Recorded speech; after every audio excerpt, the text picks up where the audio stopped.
Welcome to mega 9 TV. ఇన్నాళ్ళు Elon Musk అంటే Mars అంటే ఇలన్ మస్క్గా ఉండేది. మనిషిని అంగారక గ్రహం పైకి పంపటమే తన జీవిత లక్ష్యమని చెప్పిన మస్క్ ఇప్పుడు సడన్గా గేర్ మార్చారు. మార్స్ కంటే ముందే మన చందమామపై ఒక అద్భుతమైన నగరాన్ని నిర్మిస్తారని ప్రకటించారు. అది కూడా రాబోయే 10 ఏళ్లలోనే. దీన్నే ఆయన సెల్ఫ్ గ్రోయింగ్ సిటీ అంటున్నారు. అసలు మార్స్ మిషన్ను మస్క్ ఎందుకు పక్కన పెట్టారు? జాబిల్లిపై కన్నెందుకు వేశారు? చంద్రుడిపై నగరం నిజంగా అంత ఈజీనా? అసలు మస్క్ చెప్పిన ఆ లాజిక్ ఏంటి? స్పేస్ ఎక్స్ నయా మాస్టర్ ప్లాన్ ఏంటి?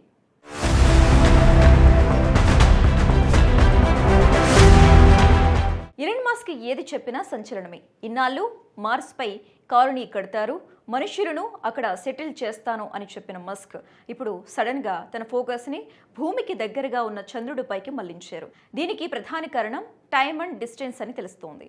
మార్స్పై సిటీ కట్టాలంటే ఇంకా 20 ఏళ్ళు పడుతుంది. కానీ చంద్రుడిపై సెల్ఫ్ గ్రోయింగ్ సిటీని 10 ఏళ్లలోపే నిర్మించగలం అని తాజాగా మస్క్ తన సోషల్ మీడియా అకౌంట్లో ప్రకటించారు.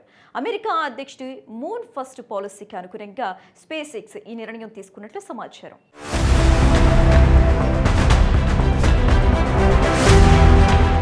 మస్క్ తన నిర్ణయం వెనుక ఉన్న ప్రాక్టికల్ కారణాలను వివరించారు. భూమి నుంచి చంద్రుడికి వెళ్ళటానికి కేవలం 3 రోజులు చాలు. అదే మార్స్కి వెళ్లాలంటే కనీసం 6 నెలలు పడుతుంది. చంద్రుడిపైకి వెళ్ళటానికి మనకు ప్రతి 10 రోజులకు ఒక అవకాశం దొరుకుతుంది. కానీ మార్స్కి వెళ్లాలంటే భూమి మార్స్ ఒకే వరుసలోకి రావాలి. ఇది ప్రతి 26 నెలలకు అంటే 2 ఏళ్లకు ఒకేసారి జరుగుతోంది. చంద్రుడు దగ్గరగా ఉండటం వల్ల త్వరగా వెళ్లి త్వరగా రావచ్చు. దీనివల్ల సిటీ నిర్మాణ పనులు స్పీడ్గా జరుగుతాయని మస్క్ అభిప్రాయం.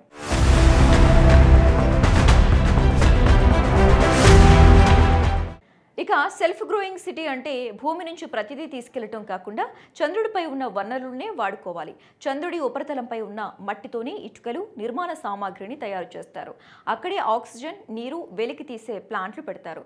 మొదట రోబోలు వెళ్లి పనులు మొదలు పెడతాయి. ఒక బేస్ తయారయ్యాక అది స్వయంగా విస్తరించేలా టెక్నాలజీని వాడతారు. మస్క్ దీనికోసమే స్టార్షిప్ రాకెట్లను సిద్ధం చేస్తున్నారు.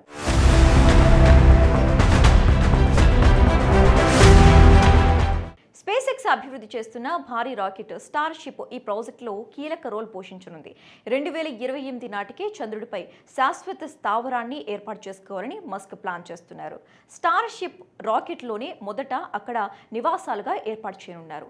అలాగే చంద్రుడిపై ఉన్న మంచును నీరుగా, ఇంధనంగా మార్చుకోవాలనుకుంటున్నారు. అమెరికా అధ్యక్షుడి మూన్ ఫస్ట్ పాలసీకి అనుగుణంగా స్పేస్ ఎక్స్ ఈ నిర్ణయం తీసుకున్నట్లు తెలుస్తోంది. నాసా చేపట్టిన ఆర్టిమిస్ ప్రోగ్రాం ద్వారా 2028 నాటికి అమెరికన్లను మళ్లీ చంద్రుడిపైకి పంపాలని లక్ష్యంగా పెట్టుకుంది.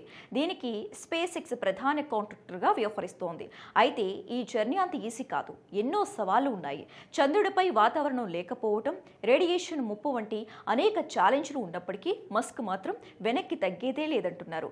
మానవ నాగరికత కొనసాగాలంటే ఇతర గ్రహాలపై స్థావరాలు ఏర్పాటు చేసుకోవాలని, దానికి జాబిల్లే తొలి అడుగు అని ఆయన స్పష్టం చేశారు.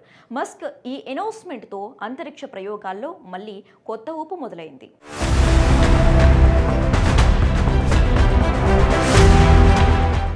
ప్రస్తుతం మూన్పై ఫోకస్ పెట్టిన మస్క్ మార్స్ను వదిలేయలేదు. కేవలం ప్రయారిటీని మార్చారు. మార్స్పై పనులు మొదలు పెట్టడానికి ఇంకా 5 నుంచి 7 ఏళ్లు పడుతుందని, పూర్తి స్థాయి సిటీకి 20 ఏళ్లు పడుతుందని మస్క్ చెప్పుకొచ్చారు. అయితే చంద్రుడిపై మనం సాధించే విజయాలు భవిష్యత్తులో మార్స్ మిషన్కు ఒక టెస్టింగ్ గ్రౌండ్లా పనికొస్తాయని అంటున్నారు. కలల కంటే వాస్తవానికి దగ్గరగా వచ్చారు. 10 ఏళ్లలో కలల కంటే వాస్తవానికి దగ్గరగా వచ్చారు. 10 ఏళ్లలో చంద్రుడిపై మనిషి నివసించే నగరం కట్టడం అంటే మామూలు విషయం కాదు. అది జరిగితే మానవ చరిత్రలోనే అతిపెద్ద అద్భుతం అవుతుంది.